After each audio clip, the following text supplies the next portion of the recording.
The Hasbro Cinematic Universe has new life. A new report says F.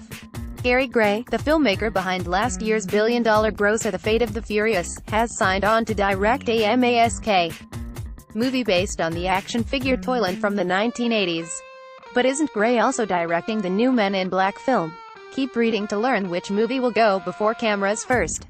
The Hollywood Reporter says that Paramount has officially hired Gray to direct a M.A.S.K. mobile Armored Strike Kommand film, which will depict the adventures of an elite fighting force who battle against VENOM.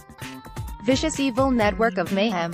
Those acronyms sound like a couple of 10-year-olds came up with them after watching a James Bond marathon, but I guess that was all you needed to have a popular toy line back in the 80s.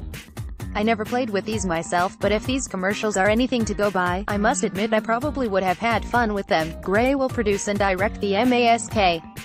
film for Paramount after he tackles the new Men in Black movie for Sony.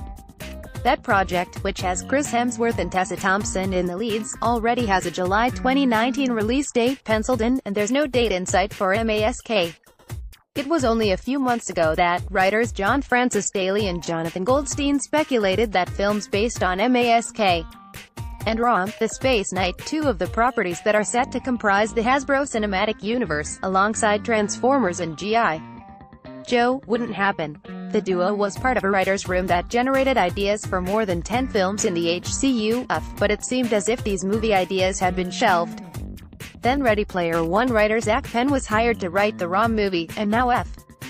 Gary Gray has joined M.A.S.K, so Paramount is clearly making this a priority. No writer is on board for the M.A.S.K.